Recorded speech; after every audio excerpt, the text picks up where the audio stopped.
when I'm not impersonating. I've never. I'll take a polygraph. God is my witness. She is a black female. Her date of birth is... My name is Detective Bradley Smith. I'm with the Orlando Police Department. I'm at the Orlando Police Department at my CID desk. Today is Tuesday, 9/15/2020. Case number is 2020-01002840. This is a harassment investigation. There are no other people present. It's 16:11 hours, and I will be calling phone number area code 407.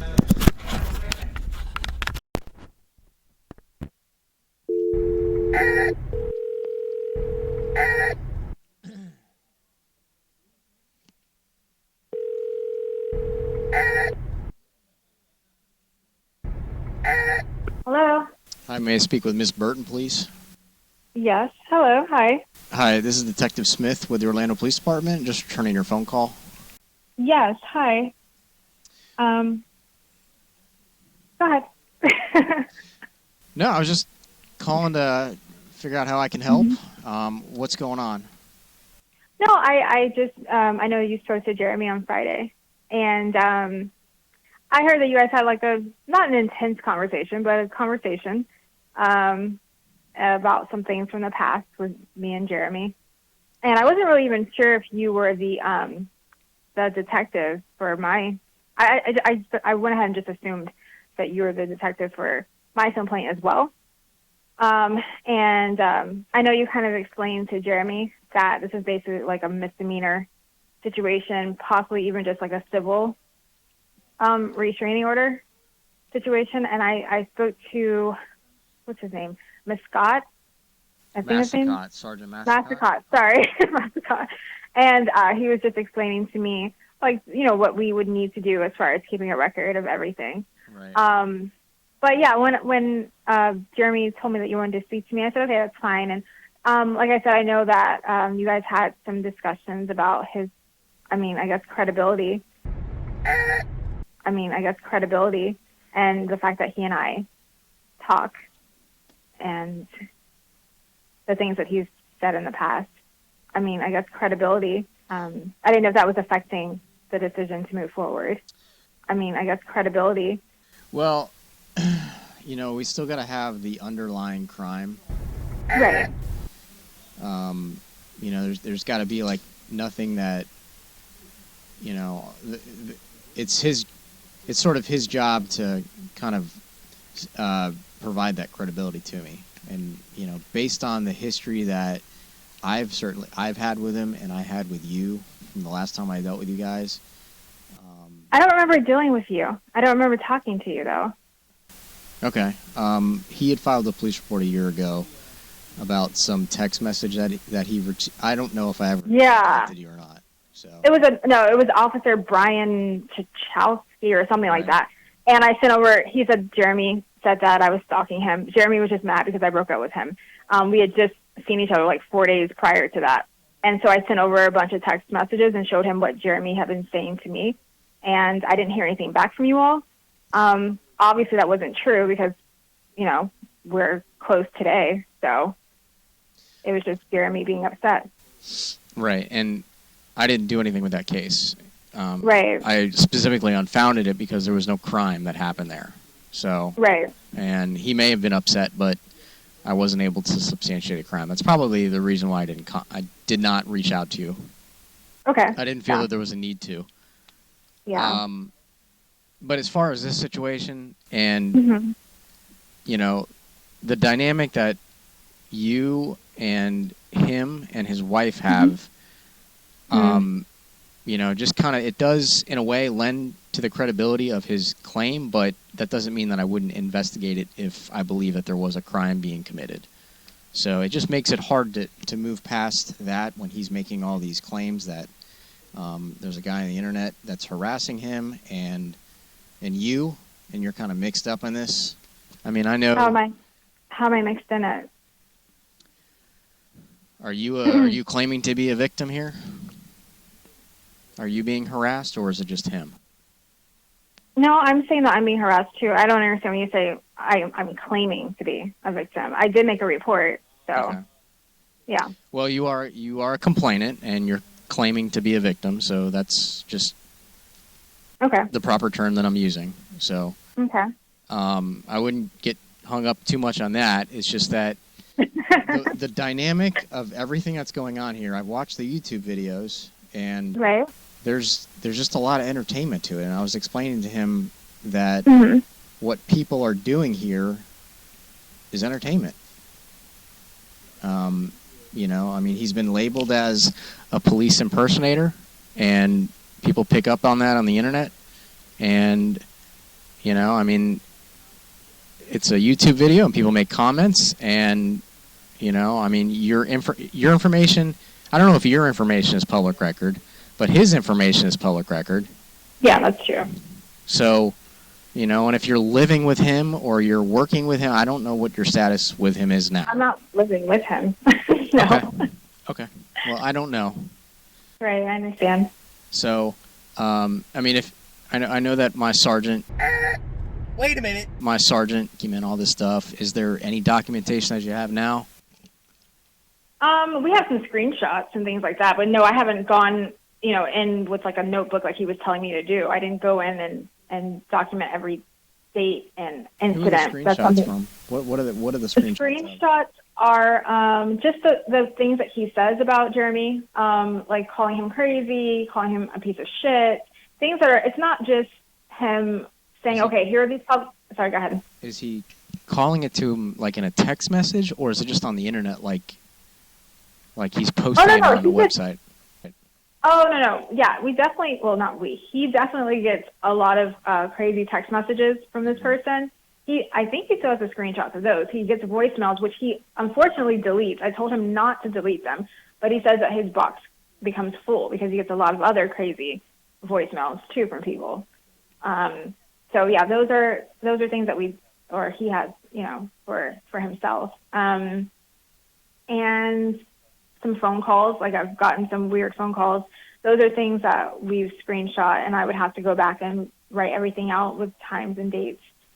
But just based off of what your supervisor was saying, it just seemed like it was something that we would have to do for a little longer, as opposed to what is happening now. I just thought with Jeremy's situation, especially since it's been going on since January of this year, that was enough to show the harassment, the weekly harassment, sometimes 2-3 times a week. Harassed from this guy Jay Horowitz, or is it someone else?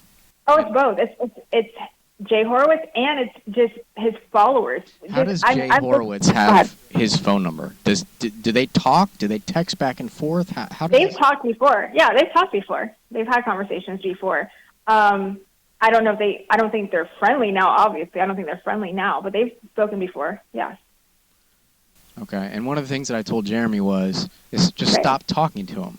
I mean, there are people, like, there are probably 3 or 4 different YouTube channels that I've seen so far of his videos, of Jeremy's videos. Mm-hmm. Right. And, you know, people use those for entertainment purposes, and they narrate them, and they probably say a lot of things that aren't true. I don't know, but if you know, Jeremy's saying that a lot of those things aren't true, I'll believe him. But there's, you know, that in itself is not a crime, for one. You know, but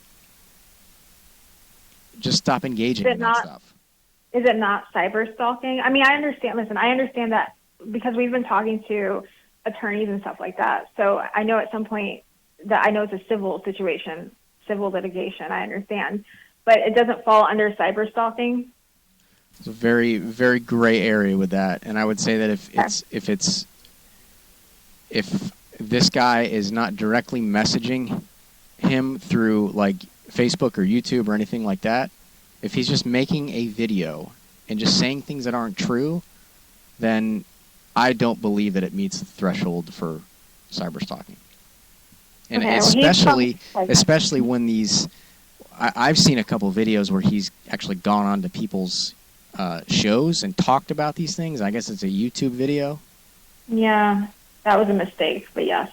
And I don't know if that's Jay, I don't know if it's another guy, whatever, but that certainly doesn't help it. Those are, you know, it's hard to claim that that's not wanted when you're doing it. You know, it's got to be unwanted communication, and it's got to, of course, meet that threshold.